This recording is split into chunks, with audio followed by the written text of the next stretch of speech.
Doctor Bablu, आज मैं आपको बताऊंगा वेजाइनल कैंडिडियासिस के बारे में। इसको वाइजाइनल यीस्ट इन्फेक्शन भी बोलते हैं। ठीक है, ये किससे होता है? एक फंगस की वजह से होता है। फंगस जो कार्डिवाइड डिस्चार्ज निकलता है। ठीक है, कैंडिडा एल्बिकन्स एक फंगस होता है, यीस्ट होता है, उसकी वजह से ये वेजाइनल कैंडिडियासिस होता है। बेसिकली नॉर्मली भी डिस्चार्ज होता है वेजाइना में से, जो क्लीनिंग के लिए जो वेजाइना होती है ना, ओव्यूलेशन के समय पे जब अंडा निकलता है, मेंस्ट्रुएशन के समय पे या सेक्सुअल इंटरकोर्स के समय पे, उससे पहले वेजाइना अपने आप को क्लीन भी करती है। ये अपना आप खुद क्लीनिंग अपना आप करती है। ठीक है, पर क्या होता है कि अगर पीएच ज़्यादा बढ़ जाए, किसका? वेजाइना में पीएच कितना होता है? नॉर्मली मैं आपको बता दूं, पीएच होता है 3.5 to 4.8। ये पीएच होता है एसिडिक होते हैं नॉर्मली, मोइस्ट प्रेजेंट होता है। ठीक है, ये कितना होता है कि 3.5 to 4.8। अगर 4.8 से इंक्रीज हो जाता है किसी पैथोलॉजिकल कंडीशन में, तब क्या होता है? इन्फेक्शन होने के चांस बढ़ जाते हैं, फंगल इन्फेक्शन होने के चांस बढ़ जाते हैं। क्योंकि नॉर्मली जो कुछ बैक्टीरिया बॉडी में प्रेजेंट होते हैं, वेजाइना में कुछ बैक्टीरिया प्रेजेंट होते हैं, कुछ फंगस भी प्रेजेंट होते हैं। जैसे कुछ बैक्टीरिया प्रेजेंट हुए, कुछ फंगस जैसे कैंडिडा एल्बिकन्स, या फिर एक होता है लैक्टोबैसिलस जो लैक्टिक एसिड प्रोड्यूस करता है। लैक्टिक एसिड एक प्रोड्यूस करता है, एक प्रोडक्ट होता है लैक्टोबैसिलस का। ठीक है, वो प्रोड्यूस करता है। ये बहुत बेनिफिट होता है बॉडी के लिए। ठीक है, इन्फेक्शन के लिए। अगर लैक्टिक एसिड है ये डिक्रीज हो जाएगा। लैक्टिक एसिड कहाँ से निकलता है? लैक्टिक बैसिलस जो बैक्टीरिया होता है वो प्रोड्यूस करते हैं। अगर ये डिक्रीज हो जाएगा, डिक्रीज होने की वजह से 4.8 जो पीएच है ना, ये इंक्रीज हो जाएगा, इससे ज़्यादा हो जाएगा। जैसे 5.5 हो गया, इतना हो गया, तो इसकी वजह से क्या होता है कि फंगल इन्फेक्शन होने के चांस बढ़ जाते हैं। ठीक है, मोस्टली तीन तरह के वेजाइना में बैक्टीरिया पाए जाते हैं, फंगी पाए जाते हैं। जैसे बैक्टीरियल, ठीक है, कैंडिडा एल्बिकन्स, फ्लोरा, ये फ्लोरा पाए जाते हैं, फ्लोरा कहते हैं इनको। तो बैक्टीरियल फ्लोरा पाए जाते हैं, कैंडिडा एल्बिकन्स फ्लोरा पाए जाते हैं, और लैक्टोबैसिलस जिसका प्रोडक्ट होता है लैक्टिक एसिड।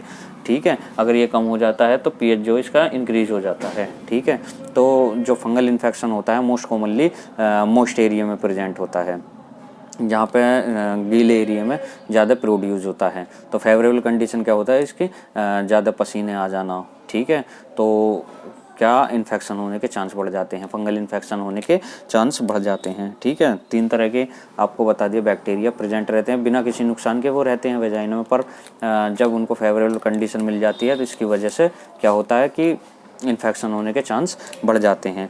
तो किस वजह से क्या क्या कोजेज हैं इसके मैं आपको बताता हूँ। कोजेज क्या है कि जब प्रेगनेंसी के समय पे ग्लाइकोजन इंक्रीज हो जाती है, ग्लाइकोजन सेल में इंक्रीज हो जाता है, इसकी वजह से फंगल इन्फेक्शन होने के चांस बढ़ जाते हैं। या डायबिटीज़ मिलेटस जो शुगर होता है उसके समय पे इंक्रीज ग्लाइकोजन हो जाता है सेल के अंदर। या एसिडिटी, जो वेजाइना की एसिडिटी कितनी होती है? 3.5 to 4.8, इससे ज़्यादा हो जाए तब इन्फेक्शन होने के चांस बढ़ जाते हैं। या ब्रॉड स्पेक्ट्रम एंटीबायोटिक यूज़ करी, ब्रॉड स्पेक्ट्रम एंटीबायोटिक जैसे टेट्रासाइक्लिन या क्लोरोफेनिकल, उसको एंटीबायोटिक यूज़ करने से क्या होता है कि लैक्टिक एसिड जो होता है ना, इसका ये कम हो जाता है। इसकी वजह से क्या होता है कि ब्रॉड स्पेक्ट्रम एंटीबायोटिक वजह से कम हो जाता है, जिससे इन्फेक्शन होने के चांस बढ़ जाते हैं। या ओरल पिल्स ले ली, हार्मोनल डिस्बैलेंस होगा ओरल पिल्स के, या फिर पैराथायरॉयड हार्मोन की वजह से हार्मोनल डिस्बैलेंस हो रहा है, उसकी वजह से इन्फेक्शन होने के चांस बढ़ जाते हैं। या इम्यून सप्रेस हो रहा है, इम्यून जो होता है इम्यूनिटी सप्रेस हो रही है, किस में होती है? HIV में होगी, कीमोथेरेपी में होगी, या किडनी ट्रांसप्लांट होगी। उस समय पे क्या होता है कि फंगल इन्फेक्शन, वेजाइनल कैंडिडियासिस होने के चांस बढ़ जाते हैं। या स्टेरॉइड ले रहे हैं, और स्टेरॉइड के समय ज़्यादा स्टेरॉइड इंटेक कर रहे हैं, स्टेरॉइड टैबलेट इंटेक्ट कर रहे हैं, उसकी वजह से इन्फेक्शन होने के चांस बढ़ जाते हैं। ओबेसिटी, मोटापे में ये ओबेसिटी के समय पे। ठीक है, तो ये इसके कोजेज हैं जिसमें फंगल इन्फेक्शन होने के चांस बढ़ जाते हैं। ठीक है, फिर जब ये चांस हो जाते हैं तो पेशेंट आएगा, आपको दिखाएगा कि मेरे पेशेंट क्या क्या प्रॉब्लम हो सकती है, उसके साइन एंड सिम्टम्स क्या हो सकते हैं। तो साइन एंड सिम्टम्स में आपको क्या बताएगा, वो क्या कंप्लेंट करेगा पेशेंट। तो उसको जो swelling and redness in vulvar region, जो बाहर की तरफ जो वेजाइनल रीजन होता है ना, जो एरिया होता है वल्वा, वल्वा की तरफ स्वेलिंग मिलेगी, सूजन मिलेगी और और रेडनेस मिलेगी, लाल लाल मिलेगा, ठीक है ना। और इचिंग, बहुत ज़्यादा खुजली होगी। और सेक्सुअल इंटरकोर्स के समय पे पेन भी होगा, यानी सेक्स करते समय उस समय पेन भी होगा। यूरिनेशन, यानी कि टॉयलेट के समय बर्निंग मिक्चुरेशन होगा। बर्निंग मिक्चुरेशन, एक बर्न जैसा फील होगा, मिक्चुरेशन यानी कि यूरिन के समय पर, ठीक है। और मैं मोस्ट कॉमन है curdy white discharge, white colour का डिस्चार्ज निकलेगा, कर्डी वाइट, थिक कलर में कर्डी वाइट कलर का डिस्चार्ज निकलेगा। उस डिस्चार्ज को क्या करते हैं, इन्वेस्टिगेशन के लिए एक वेट स्मेयर होती है, वेट स्मेयर में उसको रखते हैं और उसको वेट स्पेयर में लगाकर लैब डायग्नोसिस के लिए भेज देते हैं। इन्वेस्टिगेशन में क्या करते हैं, उसको वेट स्पेयर में फुल लैब डायग्नोसिस के लिए भेज देते हैं। जब कैंडिडा एल्बिकन्स अगर प्रेजेंट है तो, अगर फिर रिपोर्ट आई, रिपोर्ट में अगर ये प्रेजेंट होता है कौन सा, कैंडिडा एल्बिकन्स, एक फंगस होता है यीस्ट, अगर वो उसमें प्रेजेंट हुआ तो फिर हम उसका ट्रीटमेंट करेंगे। ट्रीटमेंट में क्या देंगे, करेक्शन ऑफ प्रेडिस्पोजिंग फैक्टर, यानी कि ट्रीट करेंगे पहले जो जिससे फैल रहा है, क्या फैल रहा है, कैंडिडा वेजाइनल कैंडिडिएसी, जो फंगल इन्फेक्शन वेजाइना में फैल रहा है, उसको कंट्रोल करने के लिए क्या, टाइट जींस नहीं पहनेंगे। टाइट जींस पहनेंगे वहाँ पर पसीना आएगा, मोस्ट एरिया है तो मोस्ट एरिया की वजह से क्या होगा कि इसको फेवरेबल कंडीशन मिलेगी फंगस को, और ये इन्फेक्शन होने के चांस बढ़ जाते हैं यीस्ट के, ठीक है। और मोर पैड जैसे पहन लिए, ज़्यादा पैड लगाने की वजह से, हाइजीनिक उसकी वजह से भी ये हो जाता है। और कोजिस को कंट्रोल किया, जैसे ब्रॉड स्पेक्ट्रम एंटीबायोटिक्स है, इसको कम कर देंगे। डायबिटीज़, शुगर को कंट्रोल करेंगे, ठीक है। ओरल पिल्स नहीं लेंगे, ठीक है। स्टेरॉइड कम कर देंगे। ओबेसिटी, मोटापे को कंट्रोल करेंगे। और थायराइड, पैराथायराइड हार्मोन को कंट्रोल में रखेंगे, ठीक है। और इन सबको ट्रीट करेंगे, ठीक है।